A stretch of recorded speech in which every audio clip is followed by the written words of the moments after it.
Evening all of you. कल बेटा आपके जो कल के वीडियो में थे वो मेरा जो है आपका रस्ट फंजाई और पक्सीनिया टोटली फिनिश हो गया था। उसके जो हमें संभावित क्वेश्चन आपको लग रहे थे वो मैं आपको दे चुका हूँ, ठीक है। और शायद मेरा अपना मानना है कि आपने कुछ उसमें कोशिश करी होगी और काफी अच्छे क्वेश्चन है, कुछ ऐसी चीज छूटी नहीं है जो कि आपको प्रॉब्लम क्रिएट करे, ठीक है। चलिए, अब क्या होता है कि बच्चों एक पढ़ाई का एक सिस्टम होता है कि इसके बाद इसको उठाना है। तो अब क्या है कि जैसे जो बच्चा रस्ट स्मार्ट ये तैयार कर लेता है तो काफी बड़ा पोर्शन वो क्रैक करने की पोजीशन में होता है, चाहे आपका पैटर्न आपका एमसीक्यू टाइप हो या डिस्क्रिप्टिव टाइप, ठीक है। मोस्टली यूनिवर्सिटी एग्जाम जो करा रहे हैं फर्स्ट सेमेस्टर का वो डिस्क्रिप्टिव टाइप का ही है, ठीक है। इससे जो आपकी शॉर्ट आंसर टाइप के क्वेश्चन है वो बहुत ज्यादा बनते हैं और जो ये दोनों चैप्टर पढ़ लेता है तो वो उसका काफी कुछ दावा अच्छे अंकों की तरफ, जो बच्चे अच्छा करते हैं उनकी तरफ जाता है। तो बच्चों आज का जो हमारी वीडियो रहेगी उसमें हम जो है आपके जो है क्या नाम अष्टलेगो शुरू कर रहे हैं। यू अष्टलेगो, अष्टलेगो जैसे पक्सीनिया था एक और दूसरा है आपका अष्टलेगो। और इसको जो है हम जो एक जैसे पक्सीनिया जब आपको बतलाए थे तो उसके बारे में हम आपको लिख गए थे कि रस्ट फंजाई, उसको किस नाम से जाना जाता था, रस्ट फंजाई के नाम से। और इसको ये दूसरा हम लिखे हैं अष्टलेगो, इसको हम स्मट फंजाई के नाम से जानते हैं। किस नाम से? आपके स्मट फंजाई। तो इसमें किसी प्रकार का कोई कंफ्यूजन नहीं होना चाहिए कि स्मट और रस्ट, ठीक है। अब बच्चों क्या है कि जैसे सीधा सीधा हम यार बिल्कुल पढ़ने की तरफ आपको मूव नहीं कराएंगे कि एकदम सीधे आए systematic position, vegetative structure, reproduction, बीमारी, ये सब नहीं। बिल्कुल आपको फील्ड पे ले चलेंगे, कैसे कहाँ पे आप उसको देखिए, इसके बाद आगे देखिए। अब आपको क्या करना है, पढ़ाई तो कर ही लेंगे क्योंकि हमसे अच्छा वीडियो, हमसे अच्छी बुक, सब कुछ है आपके पास। केवल एक बच्चों को केवल एक मोटिवेशन चाहिए होता है। किसी चैप्टर का स्टार्टिंग और एंड बहुत इंपॉर्टेंट होता है। फैला तो सब ले लेते हैं लेकिन इसके बाद समेटना कि जो क्वेश्चन निकल के आ रहे हैं वो कितना जो है उस आपके वीडियो में या आपके टॉपिक में या पढ़ाई में कितने क्वेश्चन बन रहे हैं डिफरेंट डिफरेंट ईयर में या डिफरेंट कॉम्पिटिटिव एग्जाम में, ये ज्यादा वेरी करता है। तो अब देखिए, आपको ये जो है आपको ये पढ़ने से पहले सबसे पहले ये जानना होगा ये है क्या। तो अब सबसे बड़ी बात ये है कि आपको जैसे मान लीजिए अब आजकल तो मान लो खेती वेती बहुत कम लोगों पे बची है, फील्ड पे आना जाना कम है, किसी का शहर का जीवन है, किसी का कस्बे का है। तो अब देखिए, लेकिन एक चीज मैं बहुत अच्छे से जानता हूं बच्चों कि घास जहां भी आप रहते होंगे घास सब जगह होगी, ग्रास, ठीक है।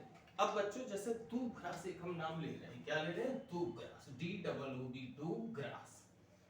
अब बच्चों आपको क्या करना है कि इस बीमारी को बिल्कुल नेचर में देखने के लिए आपको क्या करना है, जहां भी आपके घर के आसपास दूब ग्रास दिखाई पड़े उस पर थोड़ा सा अगर आप देखोगे तो बिल्कुल हरा हरा दिखाई पड़ेगा, कहीं कुछ नहीं है, सीधा, ठीक है। ऐसे लगी है घास बिल्कुल पास पास, उससे सिंपली आप कुछ नहीं उसमें कर सकते, ठीक है। अब आपको क्या करना है, एक जगह आपको अपनी आई को, आंख को थोड़ा रोकना होगा, गौर से देखेंगे अगर आप तो इस जगह पे थोड़ा सा जैसे मिट्टी ऐसी लगी होगी ऊपर, बिल्कुल इन्फ्लोरेसेंस रीजन में, ठीक है। तो ये आप देखेंगे गौर से, जब आप निगाह फेंकेंगे कहीं घास बहुत ज्यादा लगी तो आपको ये देखने को मिलेगा कि इस जगह पर जो है ये जो है कालापन है, ठीक है, काला आपको लगेगा। तो आप ये जान जाएंगे ये कौन सी बीमारी है आपके, इसमें जो है आपका कौन सा रोग लगा है, आपका स्मट डिजीज। और एक और, ये तो हमने घास वाला एग्जांपल इस वजह से लिया, इसमें पक्का है। अब क्या है कि ये ग्रास फैमिली में सबसे ज्यादा लगती है, जैसे वीट में। अब ये चूंकि बच्चों होता है स्मट होता है दो प्रकार का, कौन कौन सा? लूज और कवर्ड। कौन सा होता है आपका? लूज और कवर्ड। तो अब जैसे गेहूं में है या जो अन्य सीरियल समूह में दोनों प्रकार का मिलता है, ठीक है। और इसमें जो है आपका कवर्ड मिलता है दूब ग्रास में। तो सबसे पहले नेचर में जाके उस बीमारी को आप देखिएगा। देखिए बच्चों, एक चीज फिर हमारी याद रखिएगा, पढ़ते सब हैं, कोई पढ़ के बहुत अच्छा मार्क्स लाता है, कोई बहुत खराब लाता है और कोई फेल भी होता है और कोई एकदम बहुत आगे जाता है। उसका कारण क्या है? पढ़ाई वाले टाइम पे तो सब पढ़ते हैं, शाम को सभी पढ़ने के लिए बैठते हैं, लेकिन आगे कौन लोग जाते हैं या बहुत कुछ अलग करने की किनमें चाहत होती है, उसका एक छोटा सा केवल 1 या 1.5 मिनट का आपको मोटिवेशन दूंगा केवल 1 मिनट का, ज्यादा नहीं लूंगा समय क्योंकि टॉपिक बड़ा है, काफी समय लगेगा। बच्चों, एक आपसे कहा जाता है पढ़िए, आप कोचिंग गए, आपने वीडियो देखा या अन्य अपने सेल्फ स्टडी की पढ़ रहे हैं, लेकिन काफी पढ़ने के बाद आप आगे नहीं निकल पाते हैं, क्योंकि जो नॉर्मल टाइम होता है जैसे आपका खाने का, सोने का, ये सब, तो उसमें भी जो टाइम निकालते हैं वो आगे जाते हैं। अब देखिए जरा एक छोटा सा एग्जांपल दूंगा आपको, आप फिर कोशिश करिएगा, देखो कितना अच्छा करते हैं। मैं जनरली देखता हूं कि घर में खास तौर से जो बच्चे होते हैं वो जो है अक्सर कोई चाय बनाता है, ठीक है, खास तौर से बच्चियों की बात करूंगा, आए दिन गेस्ट आते हैं घर में, चाय बनाने के लिए कह देते हैं बड़े लोग कि बेटा 1 कप चाय बना लो, ठीक है। चाय बनाने के बाद अगर आपको क्या करने हैं, वो चाय बनाने के टाइम में भी पढ़ाई निकालनी है, तो उसके लिए एक छोटा सा केवल आइडिया है। अब आपने क्या किया, चाय बनाने आप जा रहे हो, चाय बनाने में आप 2 चीजें मर्ज कर रहे हो, एक तो चाय की पत्ती और चाय की चीनी। अब आपने अगर थोड़ा सा उस चाय बनाने के समय में अगर आपने पढ़ाई के लिए थोड़ा सा समय निकाल लिया, तो आपको क्या करनी है कि चाय बनाते समय आपने देखा कि चाय में एक तो है आपका चीनी, ठीक है, और चीनी को हम बच्चों कहते हैं, चीनी किस पौधे से प्राप्त होता है, गन्ने से, और गन्ने को अंग्रेजी में क्या कहते हैं, sugarcane, SUGAR, sugarcane. अगर आपको उस चाय, और दूसरा है आपकी चाय की पत्ती, बिल्कुल अष्टलेगो से हट के बात कर रहा हूं, केवल मोटिवेशन 2 मिनट का दूंगा, 2.5 और इससे ज्यादा मेरे पास समय नहीं है। चाय की पत्ती, ठीक है। अब आप बच्चों देखिए जरा, ये आपका चाय बनाने का टाइम है, ठीक है, आपने थोड़ी देर पानी रखा हुआ है या जो चीजें डाली हुई हैं, अब आपने चाय का डिब्बा खोला, इसके बाद चाय का डब्बा खोला, चीनी का खोला, उस समय आपको क्या करने हैं, केवल आज सर का एक छोटा सा सजेशन मान लेना। देखिए कितने बॉटनिकल नेम कितनी बारीकियों से याद होंगे कि जीवन में कभी नहीं भूलोगे। क्या करने हैं आपको, 2 स्लिप छोटी सी बना देना, घर में सबके पेन होता है, उस पर चाय भी लिख देना, उस चीनी वाले जो जिस कंटेनर में आपकी चीनी रखी हो बच्चों, उसमें लिख देना कि चीनी, ठीक है, शक्कर, ठीक है। इसके बाद उसको अंग्रेजी में क्या कहते हैं, शुगर केन लिख देना, हिंदी नेम, अंग्रेजी नेम। इसके बाद जस्ट नीचे लगा देना बॉटनिकल नेम, सेकेरम ऑफिसिनेरम। इसके बाद लगा दोगे जो है उसकी बिलोंगिंग फैमिली, बिलोंगिंग फैमिली में आप लिख देना ग्रेमनी और पोएसी। अब आपका ये क्या है, इसके बाद दूसरा डिब्बा उठाया आपने चाय की पत्ती का, उसमें एक लेवल छोटा सा काटा, अपने पेपर कोई भी ब्लैंक पेपर मिल जाए कैंची से, उस पर लिख दिया चाय, लोकल नेम क्या हो गया आपका चाय, उसको भी अंग्रेजी में लिख दो तो CHAI, चाहे जो कुछ लिखो, अंग्रेजी में क्या कहते हैं टी। इसके बाद क्या करने हैं आपको, उसमें लिख देना बॉटनिकल नेम कैमेलिया साइनेंसिस और फैमिली थिएसी।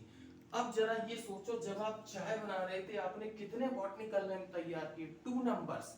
और ये काम अगर आपको खाना बनाने का मौका मिले तो हल्दी में कर सकते हैं, जीरा में कर सकते हैं, जितनी चीजें, जो आप फल खा रहे हैं, एक बार फल खाने से पहले एक बाइट आपने लिया मुंह में, उसका बॉटनिकल नेम अगर याद कर रहे तो ये खाने और आपके क्या करने में, खाने में, चाय बनाने में, अगर ये क्रम बराबर चलता रहा ओवरऑल ईयर, तो मेरा वादा है आपसे कि 100 बॉटनिकल नेम बिना पढ़ाई वाले टाइम में आपने निकाल लिए। तो मुझे ये बता दो कि आखिर आप कब भूलेंगे। केवल एक एक्सपेरिमेंट छोटा सा, क्योंकि मोटिवेट करना बच्चों का इस वजह से जरूरी है, अगर आप इस साल पास होंगे अच्छे मार्क्स से, अगली साल जाएंगे, एक आपके अंदर गुड टेम्परामेंट होगा, बढ़िया टेम्परामेंट से जो लड़ता है वो बहुत आगे जाता है। और ये लड़ने का एक छोटा सा तरीका है, आप यही क्रम अगर जैसे दाल बना रहे हैं, अरहर की दाल में लेबलिंग करिए, आप चावल में करिए,